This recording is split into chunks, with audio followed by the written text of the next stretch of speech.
Биз кыргыздар бири-бирибиз менен кыйкырышканда кыйрата тургансып кызытып айтабыз го, түтүнүңдү чыгарып коем, эй түтүнүңдү деп. Дегеним Бишкек тесттин авариясы бийликтин башындагылардын түтүнүн чыгарды. Телкиден эмес экиден бардыгын камады. Асыресе абакта эки премьер-министр, эки энергетика министри, эки мэр, эки гендиректор, эки орун басар отурат. Эрмек болсун деп атай кылышса керек. Алардын ак карасын адилет соттор чечсин. Мен бир нерсени айтайын. Бүгүнкү күндөгү Бишкек тест Бишкектеринде түтүнүн чыгарып атат. Кара түтүн каптап калды. Муну караган бийлик жок. Бүтүн Бишкек эмес, түтүн Бишкек болуп калды. Азыр бишкектиктерге безопасный город эмес проект, бездымный город керек болуп атат. Кыштан чыгабызбы, жыгыштан чыгабызбы деп ойлонуп калышты. Жазга чейин копченый болуп калабызбы, аны бир Кудай билет. Мына ушуну караган жок. Адистердин айтымында Бишкек тесттин мунарасы түтүн чыгара турган 30 метрге кытайлыктар ылдый кылып койгон экен.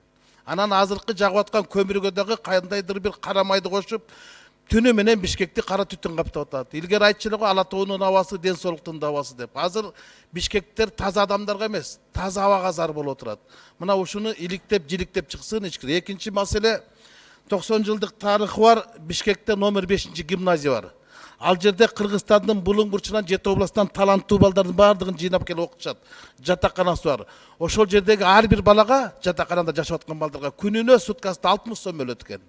Эрте менен завтракка 10 сом, обедке 30 сом, ужинге 20 сом. 60 сомго баланын курсагы тоёбу? Мен сурап көрсөм, ички иштер министрлигиндеги иттер бар. Ошолорго 120 сом бөлөт экенбиз. Анан биз балдар келечек дейбиз да. Абактардагы кылмышкерлерге күнүгө 85 сом бөлүнөт экен. Анда бул детский гимназия менен детский колония болот атпайбы? Мына ушуга каражат тапсын. Мына ушуну бюджетке киргизсин билим берүү министрлиги. Эмне үчүн интернаттагы таланттуу балдарга тамагына бир күнгө 60 сом бөлөбүз дагы, иттерге 120 сом бөлөбүз, эки эсе көп бөлөбүз. Бул ийгилик эмес, бул итчилик.